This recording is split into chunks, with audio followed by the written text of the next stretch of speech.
Selamat pagi. Pagi. Apa kabarnya?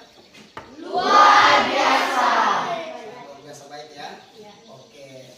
Untuk ketua kelas silakan pimpin doa.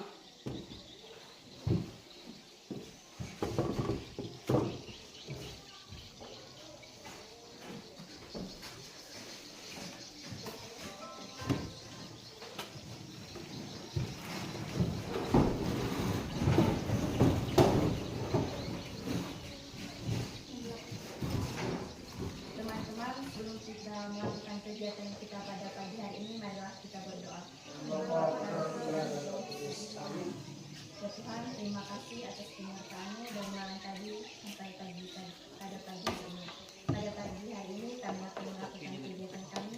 Berkatilah dan bimbinglah kami. Semua doa dan permohonan ini saya haturkan ke dalam tangan-Mu lewat pengutaraan Kristus Tuhan kami. Amin. Terima kasih. Silakan duduk. Terima kasih kepada kita yang sudah memimpin kita dalam doa. Oke, nanti Pak Guru lanjutkan dengan absen ya. Ada yang tidak masuk hari ini? Ada. Nah, siapa yang tidak masuk? Titan. Oh, Titan ya. Sama siapa? Beben. Siapa lagi? Rehan. Oh, oke. Nanti Pak Guru absen. Nanti acungkan tangannya. Kemudian Pak Guru ingin tahu perasaannya hari ini. Kalau lagi sedih, katakan sedih. Sedihnya karena apa? Nanti Pak Guru tanya juga ya. Nah, kalau gembira, gembira. Kalau cemas, cemas ya. Nah, Albert Beben tadi ya. Tadi orang tuanya ada menghubungi kita dulu bahwa Beben sakit. Kita doakan semoga Albert Beben lekas sembuh ya. Oke. Alpinto. Oh ada. Ya. Alpinto. Gimana kabarnya? Gimana keadaannya hari ini? Rasa hatinya gimana Alpinto? Tenang. Oh ada. Tenang. Kemudian Alphonsius Cueng. Alphonsius Cueng gimana keadaan hatinya hari ini? Senang, bahagia ya cuy ya. Oke, tadi Pak Guru udah absen, udah tahu perasaannya, artinya senang juga. Semoga dengan gembiranya, senangnya hari ini kalian bisa mengikuti pelajaran dengan baik ya. Oke, sekarang kita lanjutkan. Sebelum memulai pelajaran, kita harus menentukan kesepakatan kelas dulu ya. Kesepakatan kelas ya, kesepakatan kelas kita. Kesepakatan kelas. Nah, yang pertama, ketika mengikuti pelajaran, kalian harus berpakaian yang rapi dan sopan ya. Nah, jadi Pak Guru sambil ngecek juga kesiapannya sudah rapi belum? Oke, anak-anak sudah di meja semua. Ya. Oke, kita lanjutkan. Yang kedua, bersikap santun dan hormat terhadap warga kelas. Warga kelas siapa? Kita semua. Kita semua ya. Nah, harus santun, ya harus sopan. Kita berada dalam kelas. Ketiga, berdoa sebelum dan sesudah belajar. Tadi sudah kita lakukan berdoa sebelum belajar. Oke. Kemudian yang keempat, mengumpulkan tugas tepat waktu. Ya, nanti Pak Guru akan kasih tugas kelompok, tugas individu dan untuk tugas di rumah. Jadi nanti harus dikumpulkan tepat waktu ya, harus dikumpulkan tepat waktu. Terus yang kelima, mengacungkan tangan terlebih dahulu bila ingin bertanya atau menyampaikan pendapat ya, mengacungkan tangannya dulu. Kemudian yang keenam, mendengarkan guru pada saat menerangkan pelajaran dan mengikuti petunjuk pembelajaran yang disampaikan oleh guru ya. Jadi perhatikan, nanti Pak Guru akan sampaikan materi, perhatikan, simak dengan sungguh-sungguh. Nah, supaya kalian bisa memahami materi pembelajaran. Sekarang kita lanjut. Nah, pada pertemuan sebelumnya kita sudah membahas tentang pengertian tentang keuangan lembaga, operasi keuangan lembaga. Nah, terus proses bisnis dalam bidang akuntansi dan keuangan. Nah, kemarin kan. Dan yang terakhir itu kemarin kita bahas adalah penyelesaian masalah dalam proses bisnis dan keuangan. Nah, jadi di materi sebelumnya kemarin kita sudah membahas tentang ini. Jadi sekarang kita di pembelajaran ini tujuannya adalah supaya murid-murid bisa mengerti tentang akuntansi perusahaan jasa. Jadi hari ini kita membahas tentang akuntansi perusahaan jasa. Apa itu akuntansi perusahaan jasa? Terus kemudian mengidentifikasi perusahaan jasa. Jadi kita identifikasi apa saja sih perusahaan jasa itu. Nah, ya, begitu. Jadi kita mengidentifikasi perusahaan jasa. Kemudian kita memberikan contoh perusahaan jasa. Nah, apa saja yang masuk dalam perusahaan jasa itu? Kategorinya seperti apa? Kelompokannya seperti apa? Nanti kita bahas dalam tugas kelompok kita. Ya, inilah tujuan pembelajaran yang mau kita capai, ya. Nah, oke. Terus kalau menurut kalian nih, ada yang tahu belum tentang perusahaan jasa? Nah, perusahaan jasa itu apa sih? Ada yang tahu nggak? Boleh? Mungkin Pak Guru, aku tahu. Perusahaan jasa itu adalah perusahaan apa? Sudah tahu belum perusahaan jasa? Nah, Pak Guru kasih gambar dulu. Perusahaan jasa itu misalnya ojek online, itu kan jasa, ya enggak?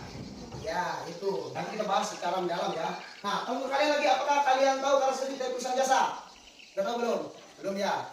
Ya, nanti kita bahas di materi. Itulah dari tujuan bahwa kita ingin mempelajari apa itu perusahaan jasa. Nah, terus, nah ini pengusaha petik nih. Apa saja yang masuk dalam perusahaan jasa? Jadi nanti kita golongkan juga apa saja. Ada yang tahu nggak apa itu yang masuk dalam perusahaan jasa? Jadi perusahaan jasa itu ada kaitannya juga sama dengan pelajaran kita kemarin. Ada kaitannya dengan akuntansi keuangan lembaga, karena di perusahaan jasa juga mempunyai alur keuangan dalam akuntansi, ya. Nah, jadi semua kegiatan perusahaan jasa itu bisa dicatat dalam kegiatan akuntansi. Nah, Pak Guru ini akan materinya dulu.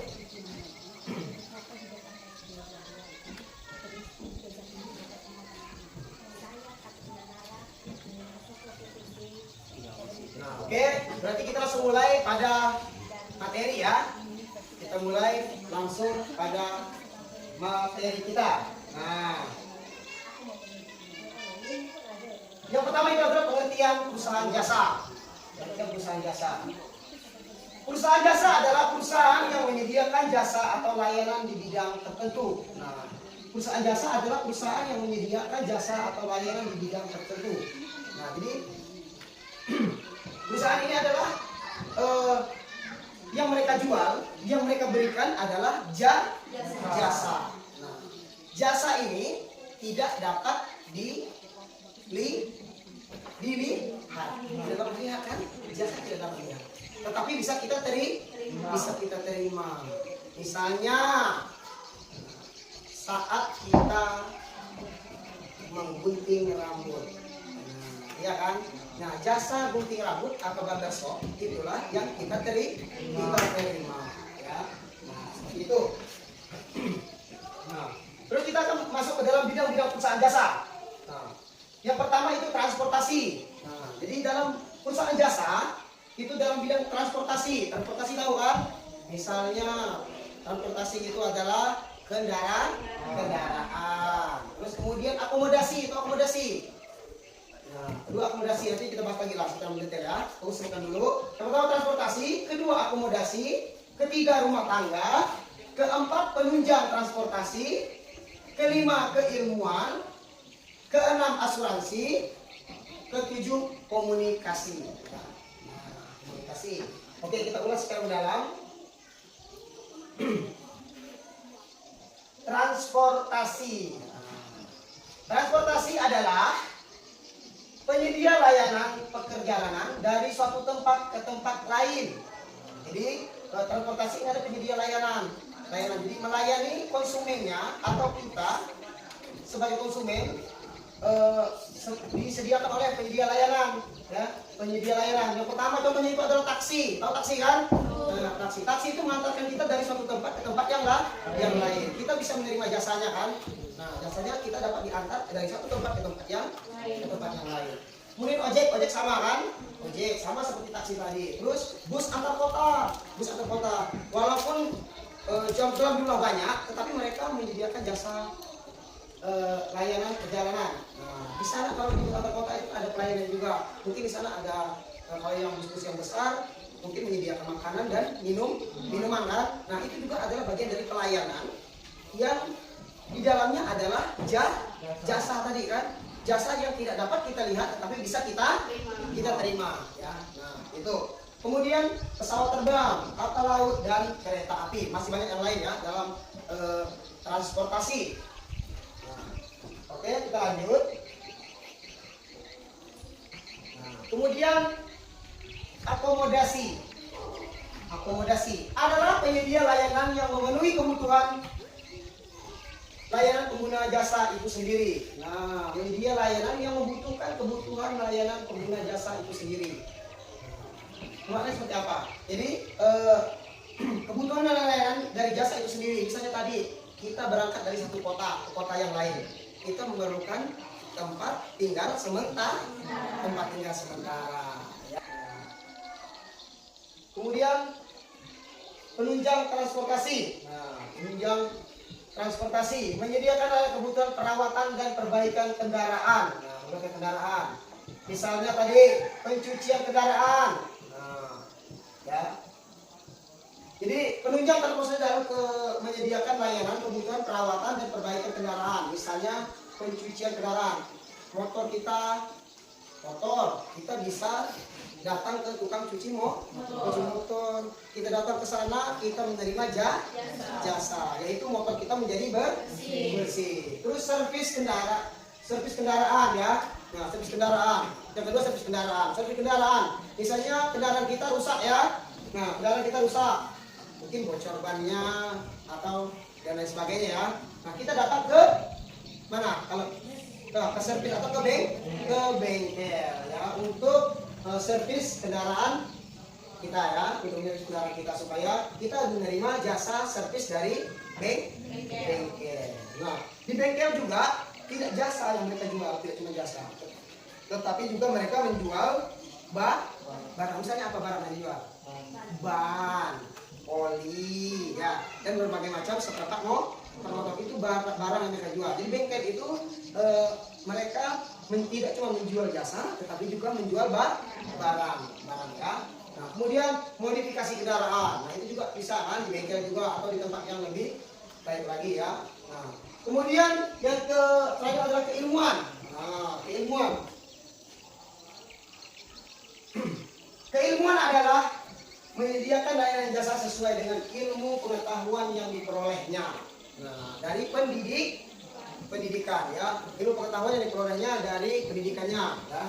Nah, menyediakan layanan jasa. Benar tak? Coba dokter kan? Dokter itu jasa. Kita sakit, kita datang ke dokter untuk menerima jasa pengobatan ya kan? Nah, ini oke. Selanjutnya kita masuk dalam poin kedua, yaitu karakteristik perusahaan jasa. Nah, apa saja karakteristiknya? Ada 4 karakteristik perusahaan jasa.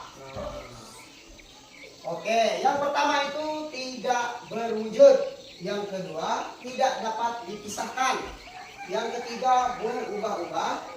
Yang keempat atau D, tidak dapat disimpan. Nah, jadi inilah karakteristik dari perusahaan jasa. Tidak berwujud, tidak dapat dipisahkan, berubah-ubah, tidak dapat disimpan. Ya, mungkin ada gambaran kan? Oh iya ya, kalau jasa itu tidak bersimpan. Simpannya ada apa kan? Kan? Benar tak? Nah, terus berubah-ubah, berbeda-beda. Ini kita bahas lagi sekarang ya. Lanjut. Nah, yang pertama tadi adalah tidak berwujud. Artinya apa? Sifat jasa tidak memiliki wujud fisik asli yang dapat dilihat dan diraba. Nah, tidak bisa dilihat dan diraba. Misalnya tadi kan gunting rambut yang diberikan oleh barbershop tidak bisa dilihat oleh si pembeli jasanya itu kan, tetapi bisa kita terima dengan alat-alat pendukungnya, misalnya gunting, sisir, ya kan? Nah, tetapi bisa kita lihat dari hasilnya saja, hasilnya. Nah, tapi jasa yang secara langsung tidak dapat kita terima, ya kan? Nah, itu. Kemudian yang kedua atau B, tidak dapat dipisahkan.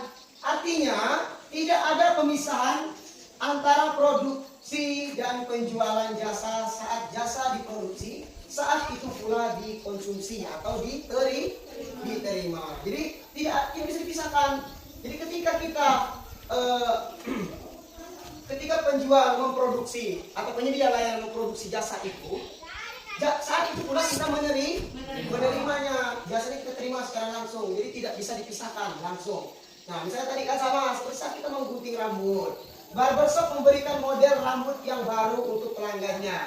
Maka pada saat itu pula proses produksi dan proses konsumsi terjadi secara bersamaan. Diterima secara bersamaan, ya. Nah, datang, tidak bisa kan misalnya Vigo mau gunting rambut ke barbershop, yang datang cuek, kan tidak bisa kan? Nah, secara langsung diterima oleh Vigo, ya, tidak bisa. Jadi penyedia layanan hanya memberikan secara langsung, tidak bisa dipisahkan, tidak bisa dipisahkan jasa tidak bisa dipisahkan, ya. Nah, jadi bisa diterima oleh konsumen itu sendiri, yang diberikan oleh layanan jasa. Oke. Selanjutnya adalah kita masuk dalam kategori produksi perusahaan jasa, memiliki 3 jenis. Tiga jenis. Yang pertama adalah murni jasa itu sendiri. Yang kedua adalah jasa utama yang disertai barang atau jasa tambahan. Yang ketiga atau C, campuran antara barang dan jasa. Nah, kategorinya. Nah, kita akan membahasnya secara spesifik. Apa itu murni jasa, apa itu jasa utama yang disertai barang atau jasa tambahan, terus campuran antara barang dan jasa itu sendiri. Oke. Yang pertama, jasa murni. Nah, jasa murni adalah penawaran hanya murni dari jasa. Misalnya jasa yang ditawarkan dari profesi tertentu, misalnya psikiater, guru, dokter. Ini kan jasanya murni, hanya orang tertentu.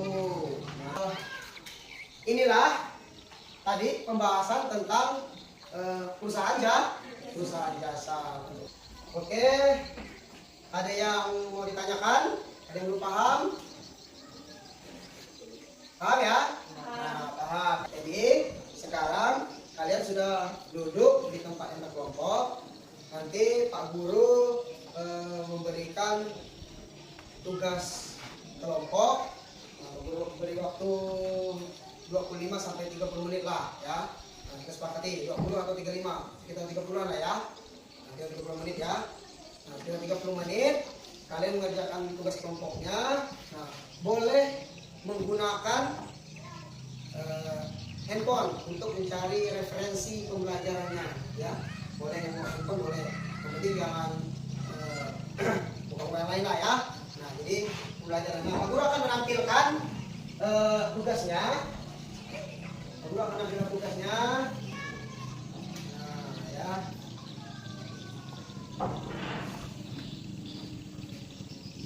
Nah, ini ada makna kolaborasi kelompok. Mengamati video tentang penyedia layanan jasa, kemudian identifikasi dan masuk kategori bidang mana dan karakteristik jasa mana, ya. Nah, jadi nanti aku akan ambil video.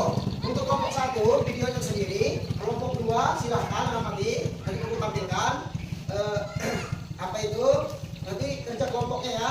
Kerja kelompok. Jadi mengamati video tentang penyedia layanan jasa. Nanti kalau kurang apa ini kalian paham. Oh, ini tentang video tentang ini. Kalian silahkan cari juga di internet, boleh gunakan handphonenya, ya. Nah, itu. Ini untuk kelompok 1, ya. Pastikan kelompok 1.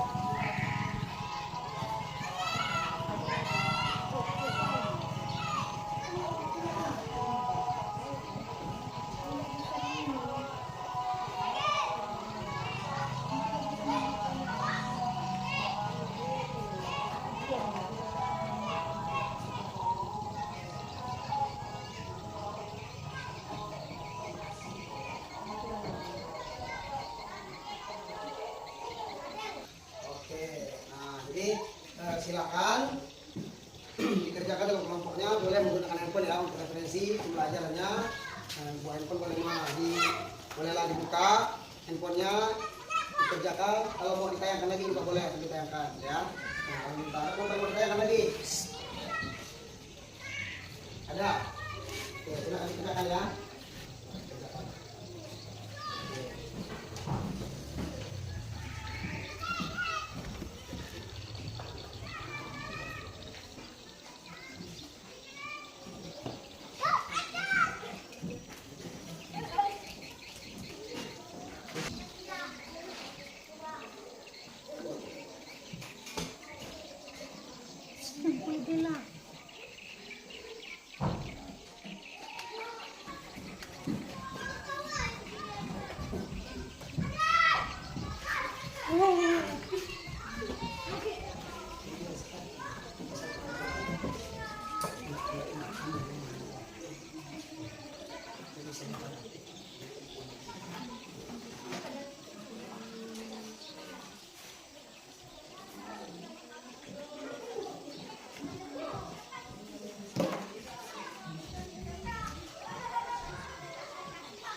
Oke, udah ya.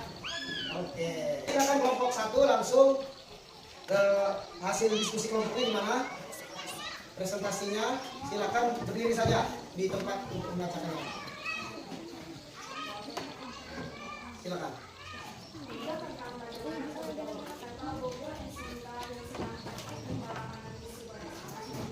Penyedia layanan pada dasar dan masuk dalam karakteristik jasa yang tidak dapat dipisahkan karena perusahaan jasa yang tidak dapat dipisahkan antara barang dan barang yang diproduksi dan jasa yang diterima oleh konsumen, dan bisa juga dikatakan dalam produk dan campuran antara barang dan jasa. Oke, itu jawaban dari kelompok 1. Ada pertanyaan yang tidak jelas? Oke, silakan. Apa? Kenapa perusahaan jasa masuk dalam layanan jasa keuangan? Di sana ada portfolio bagi masyarakat produk yang dibutuhkan barang yang dikonsumsi seperti makanan dan minuman. Oh ya, ini jawabannya gimana? Pas jawabannya? Oke, ada lagi? Tidak ada ya? Oke, tepuk tangan untuk nomor 1. Kemudian kelompok 2, silakan. Baik, pada pagi hari ini saya akan menyampaikan hasil diskusi dari kelompok 2. Kami mengamati video siswi SMK yang sedang praktek kerja lapangan atau PKL di salon kecantikan. Perusahaan salon kecantikan ini masuk dalam karakteristik perusahaan jasa berubah-ubah karena pihak produsen dan konsumen hanya dapat memproduksi barang dan jasa dalam satu waktu tertentu dan tidak dapat digantikan kepada konsumen atau produsen yang lain karena hasil jasa yang diterima dan diproduksi jasa tidak akan sama. Perusahaan jasa ini masuk dalam produk jasa umum. Ada pertanyaan dari kelompok 3 atau 1? Oke, silakan. Pertanyaan untuk kelompok 2, apakah bisa dijelaskan lebih spesifik kenapa masuk dalam perusahaan jasa ini? Saya akan menjawab pertanyaan dari kelompok 1. Karena jasa yang ditawarkan atau diterima oleh konsumen hanya dapat diterima oleh penerima jasa pada waktu dan orang yang sama. Contohnya model rambut yang diinginkan konsumen hanya dapat dilakukan oleh penyedia layanan jasa di tempat tertentu saja. Oke, ada pertanyaan? Tidak ada lagi ya? Oke, tepuk tangan untuk kelompok 2. Terima kasih ya untuk kelompok 1, 2, dan 3. Jadi kalian sudah memahami karakteristik bentuk produk dari perusahaan jasa. Jadi terima kasih. Oke, berarti sekarang kita lanjut ke post-test ya. Kerja soalnya kok sedikit, jadi kerjakan cuma dalam waktu 1 menit ya. Saya. Oke.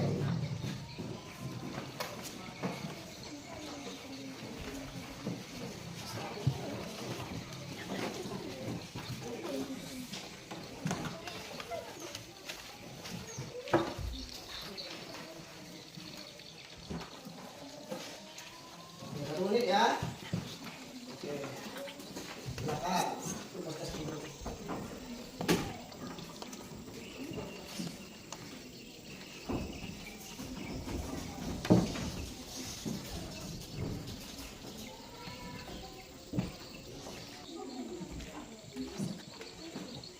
Yang sudah boleh kumpul.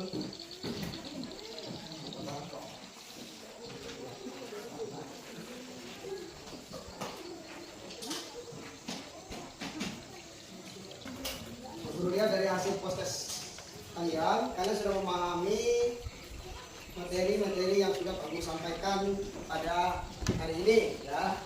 Oke, terima kasih untuk kalian sudah mengerjakan postesnya dan hasilnya juga lumayan bagus. Rata-rata sudah paham. Oke, tepuk tangan untuk kita semua. Oke, sekarang kita Pak Guru lanjutkan dengan pemberian tugas untuk di rumah ya. Oke, ini tugasnya untuk di rumah.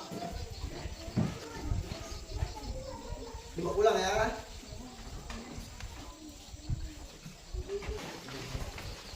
Oke, jadi itu tugasnya dikerjakan di rumah ya. Nah, tugasnya di rumah supaya kalian bisa lebih paham lagi. Oke, selanjutnya adalah di akhir sesi kita pada hari ini. Aku ingin bertanya, pengalaman apa yang didapat dari pelajaran ini? Silakan angkat tangan yang bisa. Pelajaran apa? Pengalaman apa yang didapat? Oke, silakan. Kami memahami pelajaran usaha jasa itu macam-macam. Pengalaman yang kami dapat adalah kami bisa bekerja sama dengan kelompok. Pengalaman yang kami dapat bagaimana mengembangkan dan komunikasi kita berada dalam kelompok. Oke, tadi ya, bagus. Jadi kalian sudah ternyata pengalaman yang didapat adalah perusahaan jasa itu bermacam-macam. Terus pembelajaran yang didapat apa? Pembelajaran yang dapat, oke, iya. Pembelajaran yang kami dapat adalah kami mengetahui apa itu perusahaan jasa. Iya, bisa mengetahui apa itu perusahaan jasa. Terus perasaannya setelah mempelajari perusahaan jasa itu apa perasaannya gimana? Hah? Senang. Bisa tahu kan kita, oh ternyata jasa itu tidak bisa kita lihat, hanya bisa kita rasakan. Ya. Nah, jadi itu adalah tentang materi tentang perusahaan jasa. Oke, jadi pertemuan hari ini kita cukup sampai di sini. Kemudian untuk materi selanjutnya kita akan mempelajari tentang pencatatan akuntansi dari perusahaan jasa. Nah, jadi karena perusahaan jasa itu adalah bentuknya walaupun tidak bisa dilihat, tetapi bentuk akuntansi atau keuangannya bisa atau ada kan? Nah, jadi di sana kita akan belajar mencatat akuntansi dalam perusahaan jasa. Nah, jadi arus kasnya, arus uangnya kemana? Jadi kita belajar tentang itu untuk di pertemuan berikutnya. Oke, jadi untuk hari ini kita cukup sampai di sini. Sekali lagi Pak Guru ucapkan terima kasih. Ternyata kalian benar.